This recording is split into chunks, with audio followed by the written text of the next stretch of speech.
Aloha, listeners and viewers. Welcome to another episode of Intermission, a conversation series between artists. Intermission is the Hawaii Chamber Music Festival's exclusive online channel with Broadcast Hawaii. I'm your host, festival founder Chris Yick, and today we have a special guest with us, not a musician, but a music business person, Mr. Charles Letourneau. And for those of you who don't know, Mr. Letourneau and I crossed paths about 2 years ago at about a time like this. Yep. We're supposed to be in Napa Valley right now, and since then we've stayed connected. And he's an awesome guy that I know who really knows the ins and outs of the business. And I thought it'd be great to have an episode with him. So aloha, Charles. How you doing? Good. Thanks for having me. No, absolutely. So I mean, wow, what a time we live in right now. I mean, I think for me, when things shut down, I was actually in New York City finishing my MSM auditions, and I flew to Georgia. And next thing you know, everything went to, it disappeared. How did Yep. things get started for you? This Well, it's pandemic. actually interesting. I work with a number of clients, Sure, festivals, sure, and sure. I produce some tours. And I was an Yeah. artist manager for 20 years, working for big agencies, Columbia Artists and IMG. Mhm. So I'm, always involved in some big production, concert, something going on. And the festival that I do in Boca Raton, Florida, which is called Festival of the Arts Boca, um, took place this year and ended on March 9th. So, Wow. you can go back in your calendar and see that we were every day. So the festival was like March 1st to 9th, and every day during the festival, we were thinking, oh my God, do we have to shut down? Is this thing going to continue? What's happening? We really had no Sure. idea. So we kind of went day by day and miraculously managed to pull this off, finish the festival with no perceptible impact on ticket sales. I mean, maybe it was a little softer, but it was hard to tell. It was also very cold in Florida this Yeah, year, yeah. so people were. I mean, we had some nights where it went down into the low 50s, and we knew that, and it was an outdoor amphitheater, and we knew that some people would be staying away because of the cold. So we managed to pull this off, finish last concert. I got on the plane on March 10th, which was, sort of uh, really bizarre experience with the airports already starting to empty out. And Sure. that was it. And I think like I mean, I know for everyone that I know who was involved, that was the last live event that we're all involved in. Mhm. So it was, you know, sort of surreal experience. And then I got back to New York and discussing with our family. We have a son who's in school in New York, who's in ninth Mhm. grade, and my wife, who's a professional cellist, and she had a concert at Miller Theater at Columbia University with Simona Dinnerstein, and that Mhm. concert was supposed to take place on the 12th. And again, same thing. They were rehearsing and thinking, "My God, is this thing going to go forward?" And Miller Theater decided to do the concert, but with no audience and with a live Wow. stream. And again, at that time, which seems like eons ago, it seemed like a revolutionary concept. Wow, what an idea! So they did the concert, and then literally the next day, we left the city because they shut down the schools. All of my wife's concerts got canceled.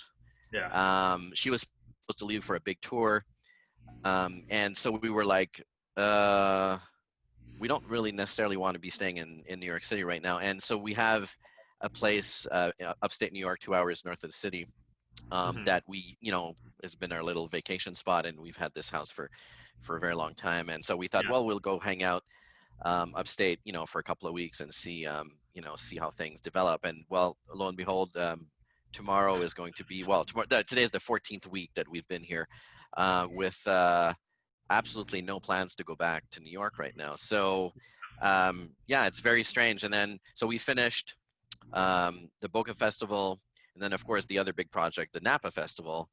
Um, we got into crisis mode with our team there and thinking, what do we do? And as you Mhm. know, in California, everything shut down early. Yeah. Yeah.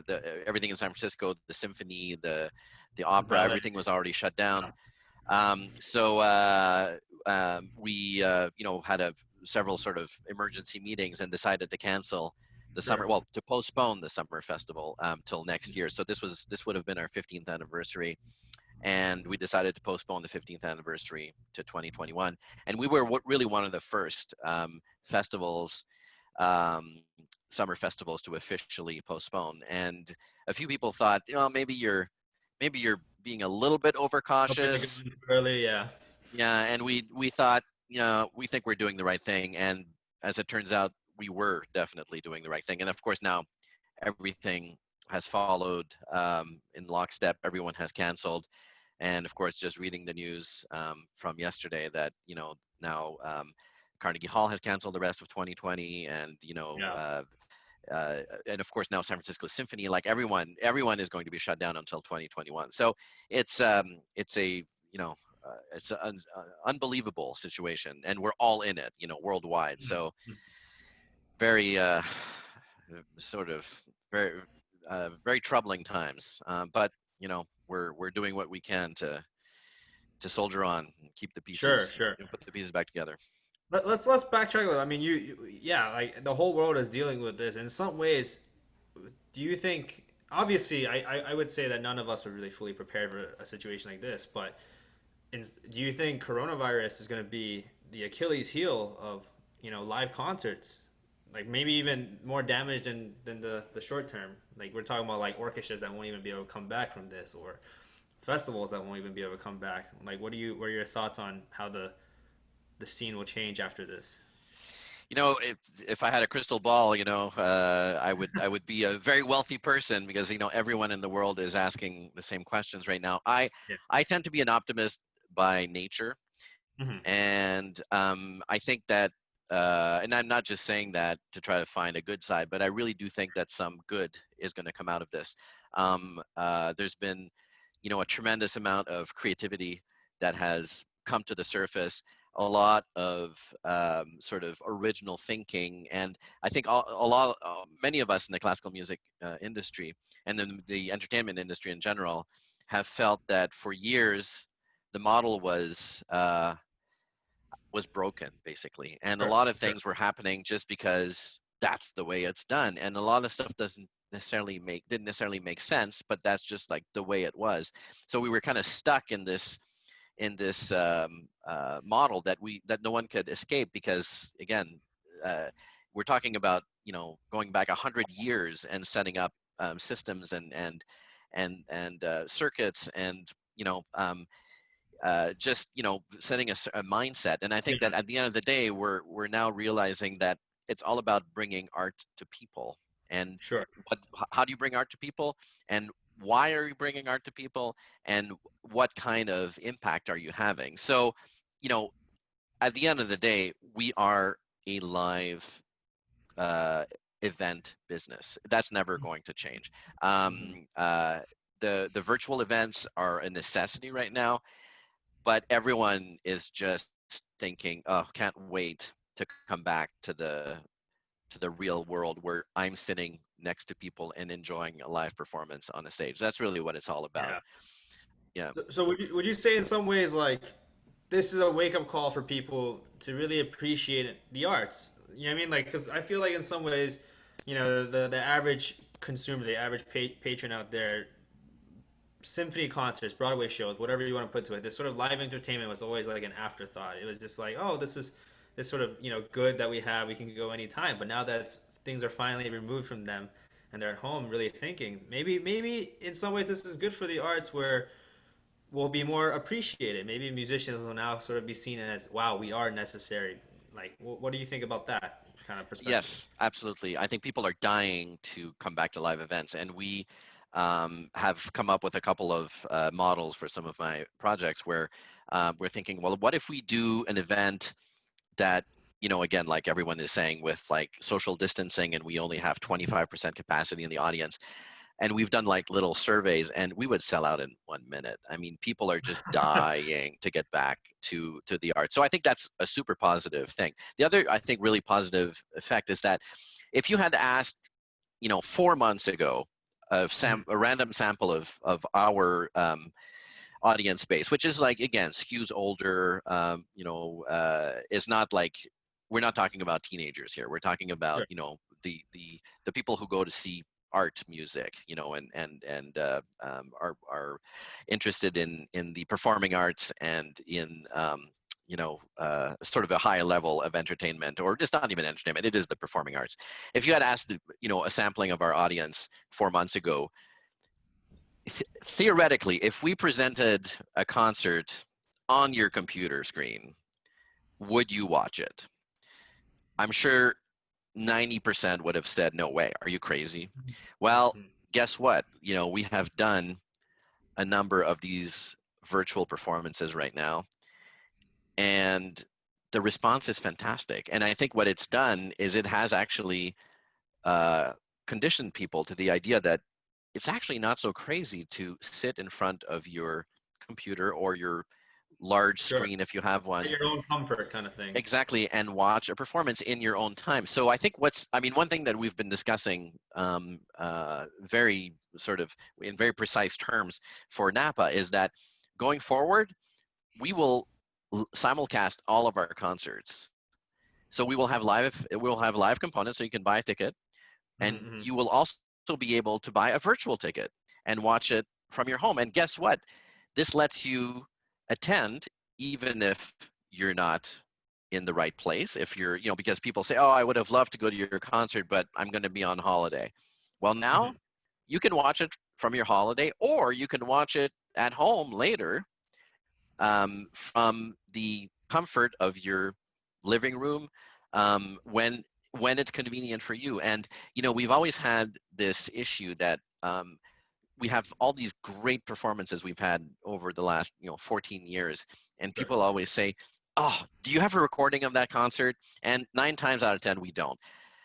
We didn't record the concerts in the past exactly for that reason, because we didn't really feel that anyone would want to watch it afterwards. You know, we're Mm-hmm. always like, well, it's expensive to do and it's complicated and it's not really worth it, because who's going to want to watch it? Well, now 2 things have happened. First of all, the technology has moved ahead so far that it is actually really inexpensive, and to actually do a very good multi-camera shoot of your concert with excellent sound, um, and people are going to want to watch it. So I think that is at this point a done deal. All of our concerts are going to be filmed and archived and available to either watch on the spot or watch later. And I think that's a fantastic gift, because if I think of all the amazing performances that we've had in the past that I really wish we would Mm-hmm. have recorded, it would have been so great. But again, you know, I also remember the first concert, I think it was even our first season, we actually did the first ever live webcast for NPR of a classical music concert for Performance Today. Wow. And Fred Child and his group, they came with the Performance Today team. They did a live webcast of a symphony concert, and I believe it was the Russian National Orchestra and Joshua Bell.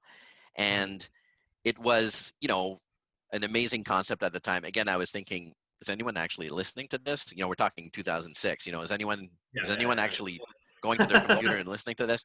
And I also remember it was unbelievably expensive. You know, Mm-hmm. tens and tens of thousands of dollars. Now, I mean, you know as well as me. You know, you and I can do this. I mean, you know, you don't want to do it on your phone because the quality wouldn't be so good. Sure. But if you invest minimal equipment right now, um, you can do this for, I mean, basically nothing. Yeah. Um, and and then it's, you know, it's it's uh, it's preserved for eternity, and I think that has huge value. Sure. But do you see a danger in some ways that, for example, when I was doing a conversation with Ming, like Yo-Yo doing the 6 suites for free on a live stream, right? Do you see sort of a danger that audience members or patrons all over the world are sort of going to expect that? Sort of this, wow, we don't actually have to come live now. We can just wait for the virtual version. It's like, why watch the movie when it's going to come on Netflix? Sort of I think immediately. there's, yeah, I think there's an argument to be made there, but I think that it is at the end of the day very different, because there is no Mhm. equivalent of like watching the live movie like you're not seeing the live actors, and it's not like, I mean, yes, it's fun to watch a movie with a lot of people around you, but it's really different from hearing Yo-Yo Ma, 6 feet away playing the Six Suites, in an intimate or even in a big hall. So I think Sure. that's not going to change. But I think the opportunity here is that, let's say we have 1,000 tickets to sell, 1,000 seats to sell. I think we can sell 1,000 seats, and we can still sell several hundred virtual tickets. I think people will actually be willing to pay. And again, the price point will be different. We're not going to charge the same price for a virtual ticket. So let's say we're charging, let's say $50 for a seat in the hall, and maybe we'll charge, I don't know, $10 or $5 for the virtual ticket, or we do a pass for the whole festival, and we say, for $99 you'll be able to watch all of the festival performances anytime in the future. And I think that's and I think we will get people who will want to do that. People will be like, oh, that was really cool. And even people who come live, they'll be like, that was such a great show. I want to be able to watch it again when I get home. Mhm. So I think it's an opportunity for actually more revenue, to be a win-win in our business. I don't think it would work across all industries. And of course, everyone who's in the business of live events right now, whether we're talking about pop music or speakers Yeah. or anything, or sports, everyone is in the same situation. I think we're in a particular case where our product is so desirable, and Mhm. people are so kind of interested in it, that I think it will be, and I know it will be a net positive. Mhm. So, Charles, I mean, I know you're very passionate and you love the music business and you have this strong desire for music. So let's talk about you for a second. I know in Napa you mentioned music business wasn't exactly like the route you originally took, right? You were a violinist. So Yes, how was your yes. musical You journey can like see I growing still, up? if you can see, but I still practice every day. Um, yes. Well, I started, it's like, again, I don't think there are many like elementary school kids who are like, I want to be a manager when I'm older. It's like Sure. everyone wants to be, a violinist or a Yeah. pianist or, whatever. So I was like, all the kids. I mean, I was totally hooked on music since I was a kid. Started playing the violin. That was my main instrument. I also did piano because everyone also did piano. And my family is not. I don't come from a musical family at all. It was totally me. Mhm. And I think the reason. I think my parents at first were a little baffled, like, why do you want to play the violin? Like, you what? Yeah. And I think it was because, now I'll put in my plug for music education and for exposing kids to music. My parents had season tickets to the National Arts Center Orchestra in Ottawa, Oh, and awesome. since I was a little kid, since I was probably 5 years old, my sister and I would go multiple times a year to hear the National Arts Center Orchestra, and I just fell in love with the whole thing. I mean, it was like my favorite thing to do all year was to go to the symphony. And of course, like, we got dressed up, and and we always went to a restaurant beforehand. Like, it was like a really big deal. Sure. And even it would be things like we were allowed to have like 7 Up at intermission, which was like, we never had that stuff in the house. It was like, oh my God, this is like such a special event. So yeah, so I, all through high school, we didn't have string program in the high school that I was in, but we had a band program. So I played trombone in band, and I was like, really, again, that was my favorite class. Like, and I knew that that's what I wanted to do because I was really bored in pretty much everything else. Yeah. But that was the one class that every day when I got to music class, I was like, oh, so great. I loved the music class. Even though, it was, looking back, it was pretty bad playing. It was like, high school, band. So it was like, but Sure. we really had fun, and we had a really good teacher, and I really enjoyed it. And then I went to University of Montreal to study violin, and then after that, I spent a year in Russia at the Moscow Conservatory on an exchange program between the Canadian government and the Russian the government, which was kind of a mind-blowing experience. And then after that, I went to Yale for graduate school, and so then at that point, starting to think about, what do I do, you know, when I graduate, like everyone is thinking. And while I was at Yale, I just by chance got into the business of presenting concerts. So I started a couple of concert series, and Oh, it was, again, thinking back, it was kind of prophetic, that this is like, it just seemed like a fun thing to do. And I was living in one of the colleges at Yale, and they were saying, oh, it would be really fun to have some concerts here. I was like, well, I think I can organize that for you. So I got my friends to, um, agree to play. Of course, everything was, for free, but we, put together a series of yeah, sure. performances, and, we did, publicity and posters and everything. And it was really fun. We got a really good audience because it was all friends who would come. And I sort of, got into this mode of thinking like, maybe there's something about this, being on the organizing side of music. And I was, we had a fair amount of success. So I thought, well, this seems to be working out pretty well. And then so anyway, I was like, fast forwarding and getting to the end of my last year and thinking, okay, got to make some decisions pretty soon. And just by chance, my father-in-law, who is a concert presenter at Rockefeller University in New York, Hmm. um, he's also a scientist, but that's it was sort of his side gig was to could be a concert presenter Yeah. there.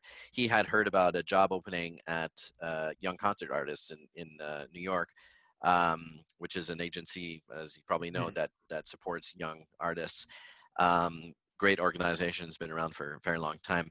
And so anyway, I applied for the job, and I thought, what the heck, this would be a paycheck, and it would be kind of fun. And Sure. my wife had gotten into Juilliard, so at that point we were not married, but we were, a couple, and we had decided we would move to New York. So I interviewed for the job before graduation, and I got the job like on the spot. Like Susan Wadsworth was like, "You're Awesome. hired. Can you start tomorrow?" And I was like, "Well, we haven't done quite finished the school year yet." So for a little while, I was commuting between New Haven and New York, and when that ended, sort of started working at Young Concert Artists, and I thought, I'll try this to see how it goes, see if I like it, and well, here we go. 25 years later, Sure. I'm still doing it. So it was, but I really, I discovered that I really love doing this. Mhm. I think it takes, a certain personality to be able to navigate around it's sometimes, kind of complicated business but I really enjoy it, and I love the final product. That's all. That's the bottom line. When I Yeah, see yeah, for sure. the Wow. So concert, so you yeah, yeah, you got to young concert artists, but then you mentioned big names earlier like Columbia and IMG. How did that yeah. transition into that kind of career? Well, actually, when I think back again, it was sort of a natural progression. But when I was at Young Concert Artists, the St. Lawrence String Quartet won the auditions, and actually, the cellist from the St. Lawrence Quartet, at the time, Marina Hoover, she was at Yale with me, and when we were together at Yale, she was planning to start a quartet, and I was planning to start in management. So when I got to New York, I said, "Hey, why don't you guys audition for Young Concert Artists?" They auditioned, they won, and I managed them for um, probably 3-4 years, and it was and they're a tremendous quartet and I mean, they were enormously successful, and they Mhm. got signed by Columbia Artists because the whole model of Young Concert Artists is it's like your starter management, and then Yeah, the yeah, idea yeah. is that You move on to once the next. you get started, then you get signed by a commercial agency. So they got signed by Columbia Artists, and when they got to Columbia, they told their manager, "Hey, we really like this guy Charles, who used to work with us at Young Concert Artists. So would you consider hiring Charles to be our manager at Columbia Artists?" And so that happened. So I got offered a job at Columbia Artists, and so I went. So it was all like YCA was like a similar thing for me. It started me off as a manager, and a lot of people. I mean, if you look through the business, the number of people who started their careers at Young Concert Artists is incredible. I mean, they have an incredible track record for finding young artists, and also Mhm. incredible track record for finding young managers. Um, and actually, interestingly enough, like my former boss at IMG, Edna Landau, also started at Young Concert Artists. So Wow. it's really interesting. If you, like I said, if you went through and actually made a list of all the famous, or so say important people in the business who started at Young Concert Artists, there would be quite a Mhm. few. So yeah, so that's how it went, and then sort of never looked back after that. So Wow, wow. So I mean, throughout your career so far and during that time, all roads kind of led you to Napa. Is that how the creation of that eventually Uh, started? Is there a I different mean, inspiration? yeah, that was, again, different paths crossing. But when I was at, I sort of got into the festival business when I was at Columbia Artists, because at Uh-huh. that time, Columbia, so I was doing what managers usually do, which is manage. I had a list of artists, mostly young artists, that I was working with, and it was, really fun, and some, orchestra tours and stuff like that. But um, Columbia Artists was managing one festival, and it was the Mostly Mozart Festival in Tokyo, that they had managed for several years. And the guy who was doing that job retired. And Hmm. I don't remember exactly how that happened, but Ronald Wilford, who was the president of Columbia Artists, when that guy retired, he thought that I would be a good person to take over. So he called me up to his office and said, "Hey, if you're interested, there's this project that is opening up, and I think you'd be great for it." And I was like, "Well, I've never, managed a festival in my life, and I'm I don't speak Japanese, and like there were like lots of like barriers." And he said, "No, I think you'll be fine. I think you'll be fine." And I sort of jumped into the whole thing, and that was a fantastic experience. I mean, we were so what basically it was at the time, and unfortunately is not happening anymore, but Mostly Mozart in New York. Hmm. When Mostly Mozart ended in New York, they picked up everything and they moved to Tokyo, and they stayed there for 3 weeks. It was Wow. crazy. They were in residence there, and they basically replicated the New York festival in Tokyo.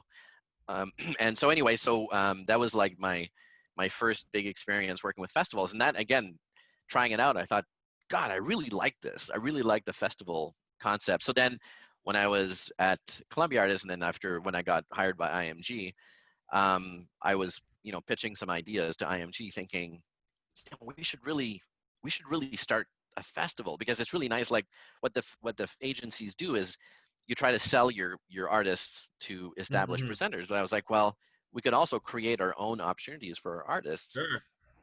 instead of trying to sell the artist. So, you know, one thing led to another, and there were some terrific people in California who sort of connected with us, and sort of made the connection, went over there, talked about concepts of how this would work, and launched the Napa Festival in 2006. And again, it's been 14 years, and it's been great. So Wow. Sounds like you're really, really busy. So I mean, like take us through a normal year. So I've been talking to other artists who sort of juggle a lot of hats as well. So they'll tell me that like from February through June it'll be Banff, and then from like July through December they have to handle Montana, and then they'll do some performing in between. Like what is a yearly yeah, breakdown for you at this point? well, it's Napa is definitely the biggest job, because it's an enormous project with like 70 events over 10 days, and Yeah. we've got, as you know, the musical component, but then we're into food and wine and sponsors, and like there's like Yeah. and then the academy, of course, the Blackburn Academy, and it's like Mhm. it's a pretty enormous project, and we've done it over all these years with minimal staff, and just especially the first years where we basically had no staff. And I love to joke that but it's not a joke, it's true actually, the box office phone rang at my desk. So I would actually be answering calls from ticket buyers, and we were like writing the copy for everything, and I was like designing stuff in on Microsoft Word. And I mean, it was pretty bad, but it's like what we had to work with. And like, thank goodness Sure. now we have professionals. We have a professional PR company. We have professional designers. We have like professional. Yeah. We actually have a box office company, like the ticketing company that handles it. It's not like me, like filling out ticket orders. So, but I think that's part of the reason for the success, is that I've kind of done it all at this point. So I know every part of the festival, and I have a really good grasp on what every part is, what's needed for every single part of it, and also dealing with all the people involved. So I think it really gave me an excellent sort of just understanding of like how this all works and what it takes to make it a success. So that's of course again we have an office in Napa, we have a staff. Like we said, it's great now. It's like it's a mature event, and it's real. At the beginning, we're not in a business that makes enough money to be able to say, well, we'll hire all these people to work. Sure. It's Yeah. like, no, you have to. I mean, it's like you, I'm sure, with your Yeah. festival, Yeah. like you have to Definitely. do it all yourself. That's how you make it work, and then you're Growing playing the pains. concerts on top of it. Exactly. Yeah. And then Yeah. you're playing, at least I didn't have to play the concerts on top of it, but that's how you make it work. So that takes up a big part of my time year round, especially obviously the festivals in July. May, June, July is 24/7 Mhm. festival stuff. There's so much stuff to deal with. And then the Boca Festival happens in March, and that has sort of a similar cycle, ramps up. We announced the season in November, and that gets very, very busy, January, February, March. But you always manage to multitask and make things happen. This year was particularly rough because we launched the Boca Festival on the same. We started the Boca Festival on the same day that we launched the Napa Festival sales. So it was like crazy, crazy, everything coming together that Yeah. one Yeah. week. Um, and then I've had all sorts of other projects, side projects, smaller projects that I've done. I mean, those are pretty much 2 full-time jobs, so I don't think I could do like too many other ones. But I've done a lot of other sort of smaller projects sort of fit in during the slower periods, shorter term consulting projects. And then I've got, like right now, a couple of other kind of biggish things that are percolating, that again, depending on the world situation, we'll see how it develops. But there are always like really sort of entrepreneurial and interesting people out Mhm, there mhm. who are saying, hey, we should really talk about starting this event. And I don't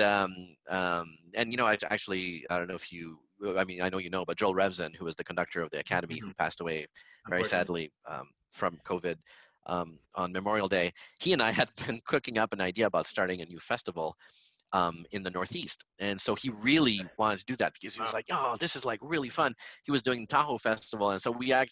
had started sketching out a plan. And of course, it wouldn't have been anything on the same scale.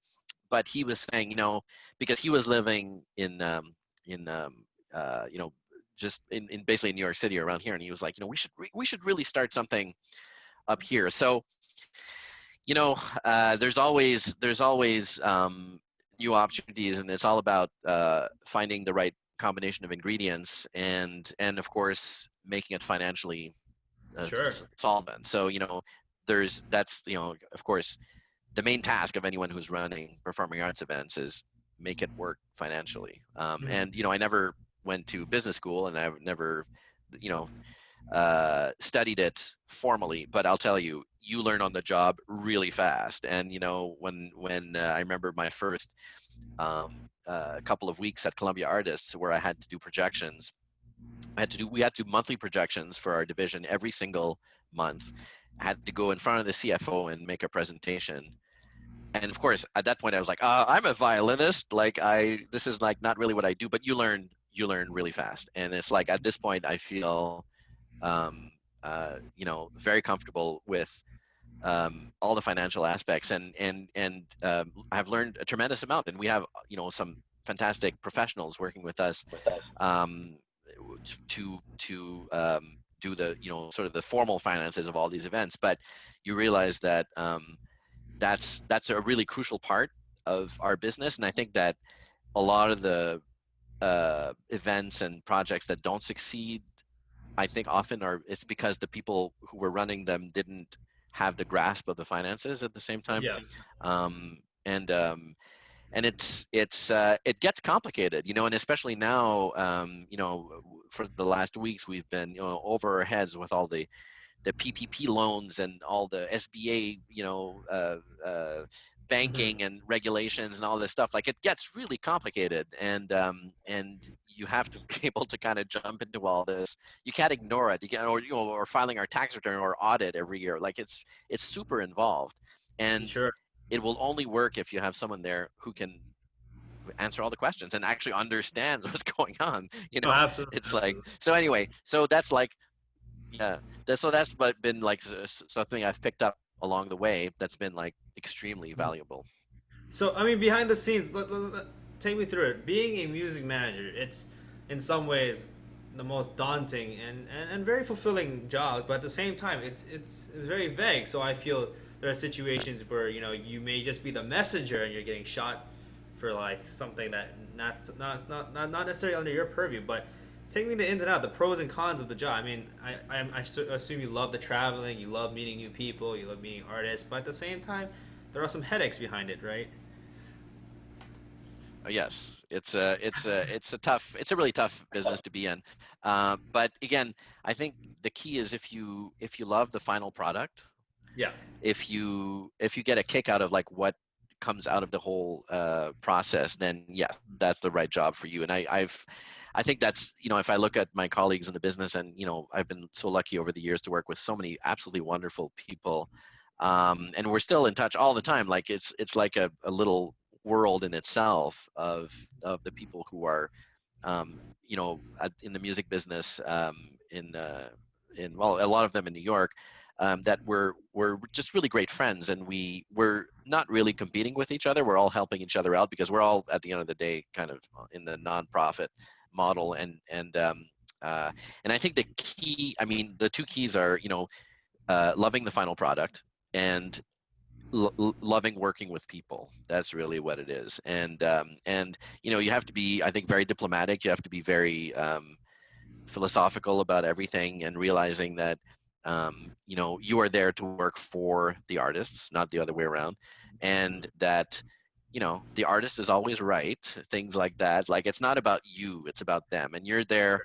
Like, it's a sort of classic situation of someone who's an absolutely incredible musician, artist, but they can't figure anything out on their own. They really can't. Like, you basically have to like walk them to the stage and sit them at the piano, and they play, and then Yeah. you sort of walk them off because they can't deal with anything else. So you're there to make sure that that moment when they're on stage playing for the audience is perfect, and then you take care of everything else. And so there's always huge drama and disasters and whatever that happens backstage. Well, your job is to make sure that no one ever finds out, and Yeah. that the only thing that matters is make sure the artist is like at the concert time that they're on stage and playing. That's the only that, and then and everything else that goes into it. And so I really love doing this kind of thing. I'm again, maybe because I like helping people. I Yeah. like, especially if I see someone who's a tremendous artist and realizing that they really need help. And I can actually help. Like, I'm actually in a position that I can make it possible for them to bring their art to people, Yeah. and everything that entails. So you become these artists, um, you know, uh, uh, personal concierge. You become their therapist. You become their friend. You Yeah. become like, really, seriously, it's a very Punching bag. close relationship when you have artists. Yeah, no, seriously, like you go through everything with them. And I've been through over the years, obviously fantastic successes, and also real low points with artists who've had like, nervous breakdowns, or gone through terrible divorces, or have had or big illnesses and everything. And you are, I mean, it's not part of the job description, but you're part of it. You will Sure. be Sure. really a part of their life for Yeah. for all of this. So, I think you have to care a lot. You have to you can never say like, it's your problem, deal with it. Like, no, Yeah. you're there to fix Definitely. anything, and they'll call you for, I mean, my goodness, I've over the years taken lots of notes about like crazy things that have happened, and people have written great books about it. Like, the adventures that you have, it's never boring. I'll tell you, it's like every day you get up and you start your workday, and it's like, oh my God, what is today going to bring? And but at the end of the day, if I look at the uh, the the projects and the concert and the things that I've been involved in, I mean, it's incredibly gratifying. I mean, there's been some amazing, fantastic things that have happened, and even and looking at, just like festivals, and looking at, how many people did we uh, we transformed their lives by bringing this amazing art to a place where they never would have had it before, and people coming and saying, oh, you're the highlight of my year, and thinking, if we weren't there, this wouldn't happen. So it's not just like, we're not just like pushing a paper or making something happen that would have normally happened. It wouldn't happen if we were there, if we were not there, so it's very gratifying. And like I said, for me, it's all about bringing great art, really moving people, and also young people. I mean, Sure. the fantastic stories of young people that we've transformed their lives. There's this one story that in Napa, which is an incredible moment, where there was this kid who wrote us a letter once, and he said, I just want to let you know that I'm a violinist today because of you guys. And we're like, Wow. oh, and tell us more. And he said, well, when I was like 14 years old and I was studying violin and I really hated it, my mom bought a ticket to hear Joshua Bell at Festival Napa Valley at the Castello, which is one of our beautiful venues. And he said, we didn't have enough money for 2 tickets. We just had money for 1 ticket. So my mom dropped me off at the concert, and she basically like circled around while the concert was happening. And then she picked me up at the end. And that was a concert where I heard Joshua Bell at Festival Napa Valley. And on that moment, I decided that I really loved the violin and I wanted to become a violinist. So, and he wrote to us, he was at NEC, he was doing his master's, and he was like, just so you know, it's because of you guys. And I Awesome. love hearing stories. And there's been quite a few stories like that over the years. And also of young artists that we've presented for the first time, their first professional concerts. I mean, so many of them. We have the series for young artists, the Bouchain Young Artist Series, sponsored by Bouchain Vineyards since over 10 years now.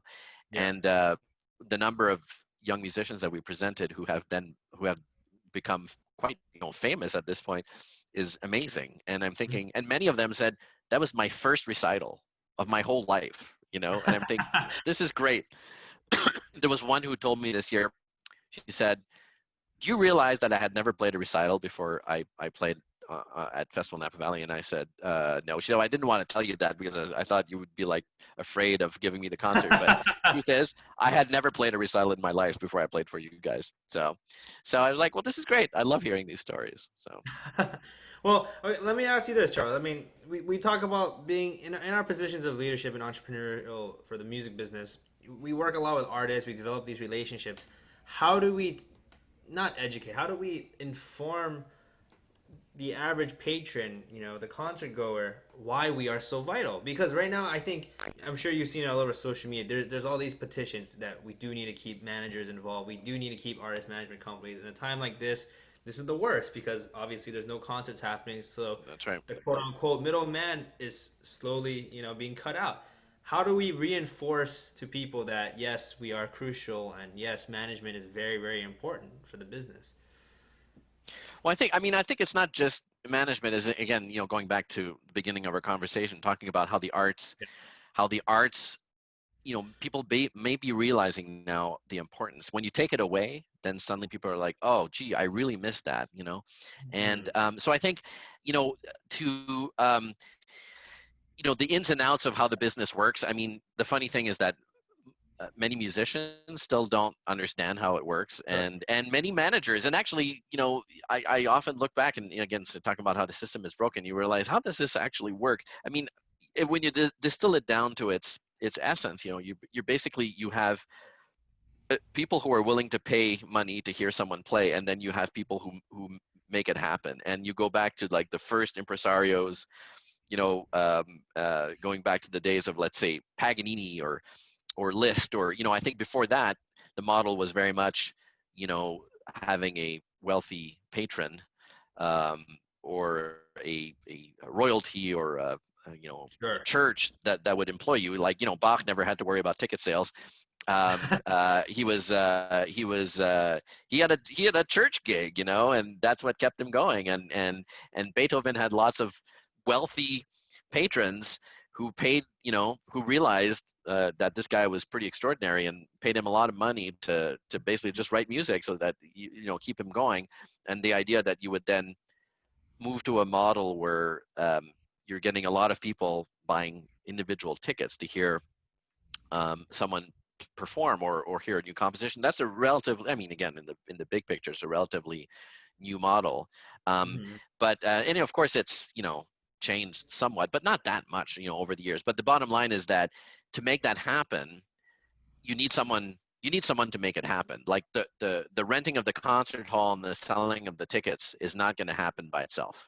Yeah. It's not like filling a church. Like the church is going to be fine. Like people will show up at church and Bach will have a congregation to perform for, and they've got their financial model to make sure that Bach gets paid, but the other part, yeah, you have to realize that there are people in the middle. It's not just managers. I mean, it's the producers, it's the concert hall managers, Yeah. it's the whole infrastructure that makes it happen. Because if you're going to have a concert in other place than your house, someone needs to organize it and someone needs to pay for it, so I think that it will probably be an awakening for a lot of people thinking, like in the same way that, it's interesting when I've had the chance to work outside of my particular industry. Like I've worked on a couple of film projects where I've had some of my artists who've been hired to play roles in films, and to see the whole ecosystem of films. And it's like, or let's say dance, I love to say that I know nothing. I mean, I'm a complete dance ignoramus.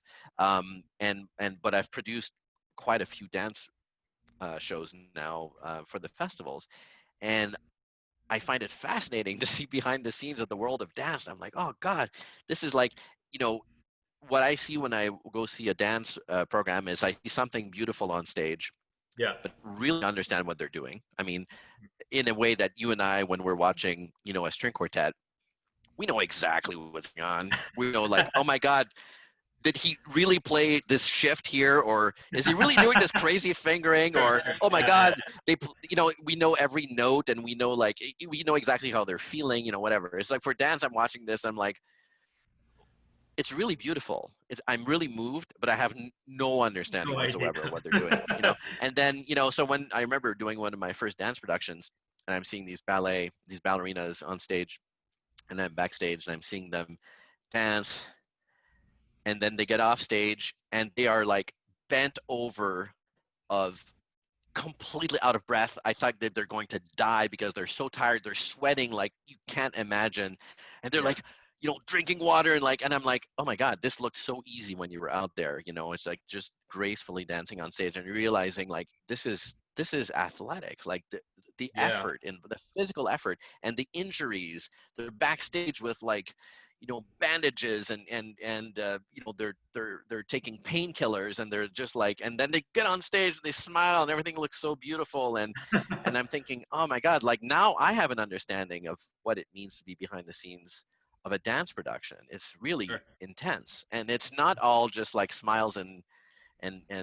easy. I mean, my goodness, and so putting all that, when I'm doing my next dance production, now I have like a much better context of like, oh, what does this involve? And if I have, people flying in, sitting on a plane for like, let's say they're coming from Europe, realizing that they can't dance a show the next day, absolutely out of the question. Just physically speaking, is just, you can't do it, which again, intuitively might not have been obvious to me as a violinist, because I can have a violinist fly in and do a concert the next day. Why would you need a day to recover? It was like, come on, it's like, well, Yeah. if you're a dancer, you probably need several days to recover, all those things. So I think that what this whole pandemic might bring is a much better understanding for the whole world of like how this actually works, because things are not going to happen, and people are going to say, well, why aren't you doing this? It's like, well, let me explain to you. This is what is involved in doing this, and it'll Yeah. be more than just watching a performance on a stage. And anytime we have, like, as you know, a Q&A session, if we do a concert and then audience stays for a Q&A, it's really interesting to see the questions that the audience asks, and you realize Yeah.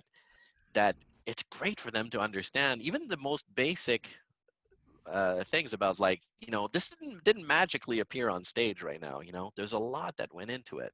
Sure. And sometimes they'll say, like, how long did you guys rehearse for this concert? And let's say we have a top string quartet that played, an incredibly difficult piece. It'd be like months.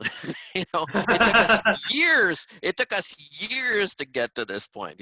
It's like, no, it's not just like four people getting together and saying, okay, let's play a concert this Sure, afternoon. sure. So anyway, so I think that's another positive, and I think that people will also be interested in knowing, Mhm. how all this happens. And there's an excuse to talk about it, and there's also time to talk about it now. So Yeah, yeah, yeah. So, I mean, let's get to the big picture of reality for our business. You mentioned earlier, how do we make, like, the manager and the presenters, whatever, we just always have to find a way to make things financially feasible. And sort of in my basic experience, like an average concert, especially if you're flying in someone, you have their travel, you have their housing that you have to pay for, and on top of that, an artist fee. But chances are you have more than one artist in a chamber music setting, right? So yep, you rack up all these expenses, even to the littlest things, such as how much gas you use during the time of, commuting between housing and your venue. And yep, then you just have to, like, in some ways, I remember what you told me 2 years ago. You said always assume zero ticket sales. that's right. So how do you, like, what are the secrets in your opinion to making classical music financially feasible? Well, again, there's no one size fits all, solution. Sure. But my attitude has always been in these things that you have to get everything sort of fully sponsored, fully paid for before you start.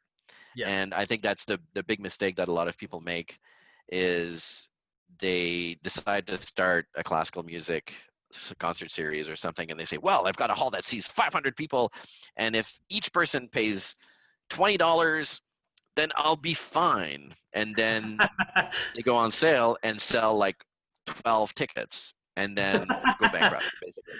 Yeah.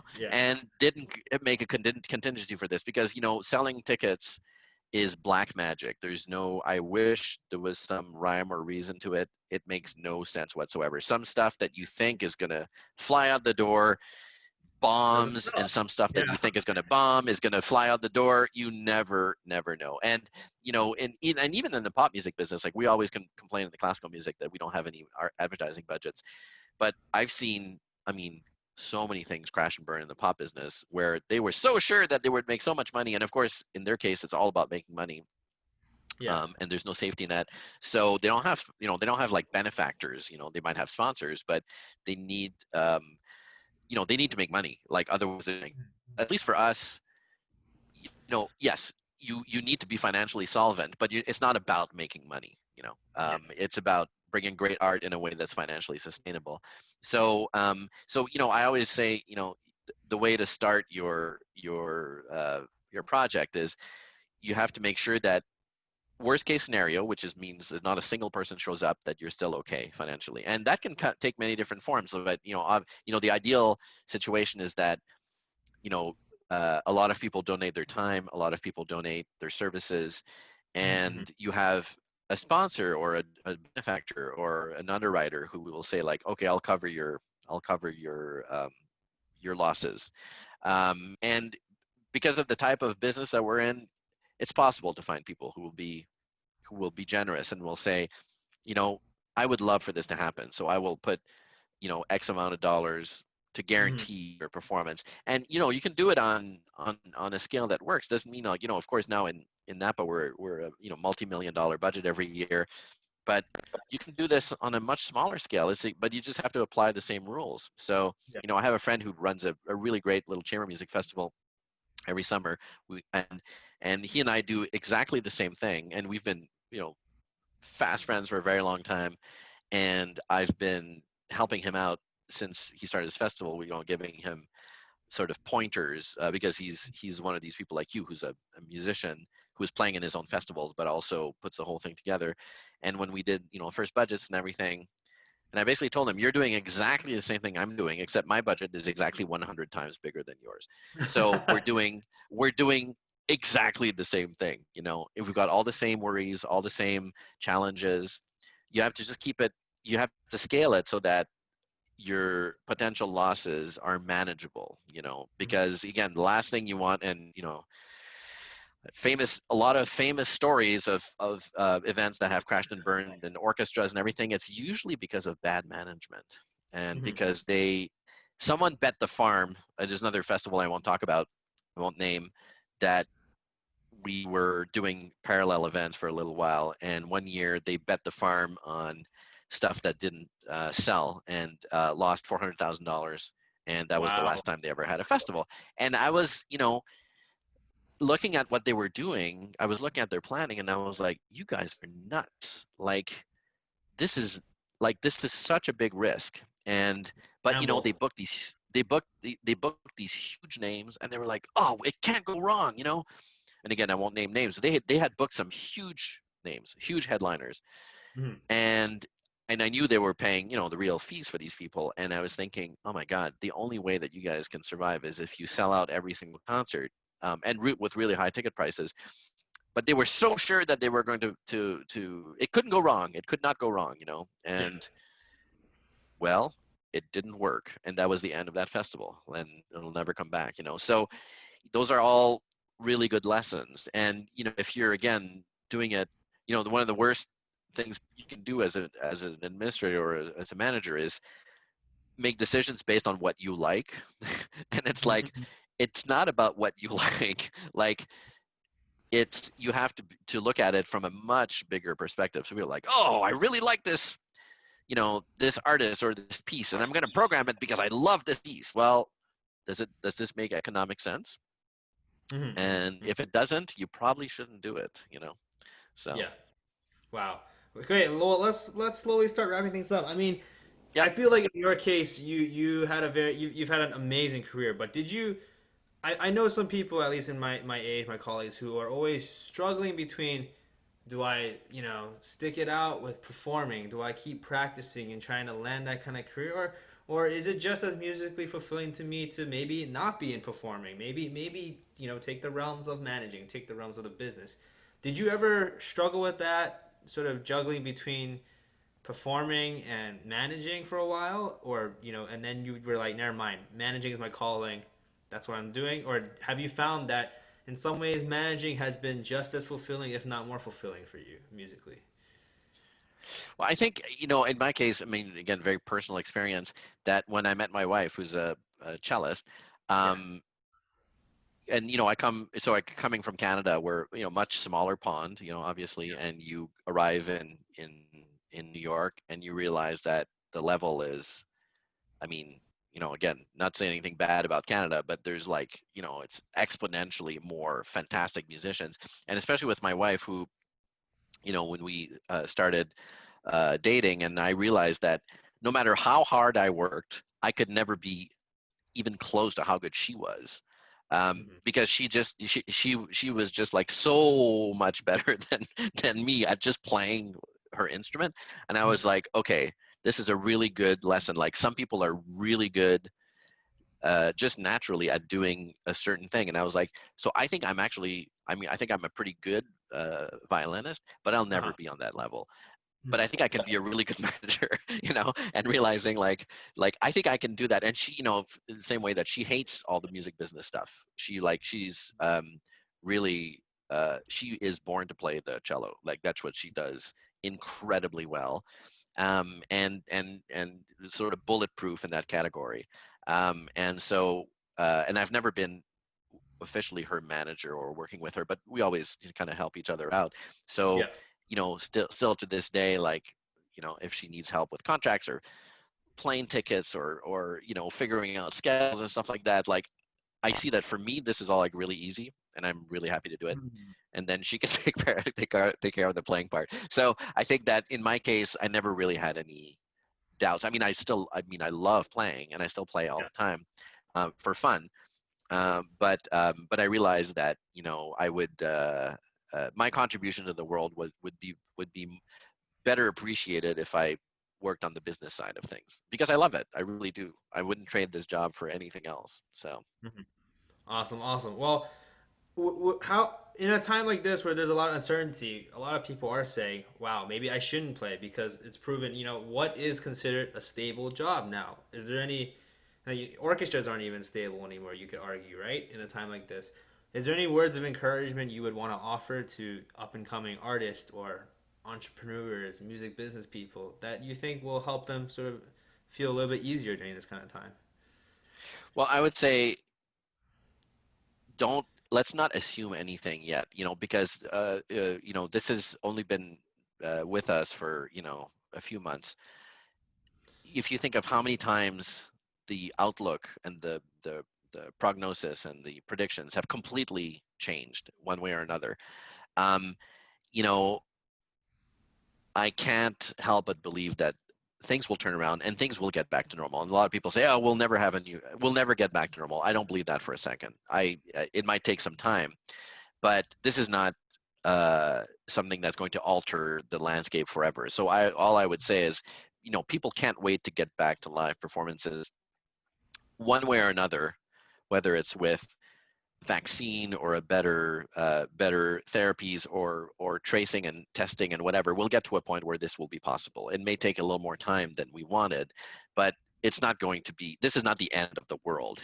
This is a really tough spot. And so and I do have a lot of my musician friends who are saying exactly that. Should I quit music and go into something else?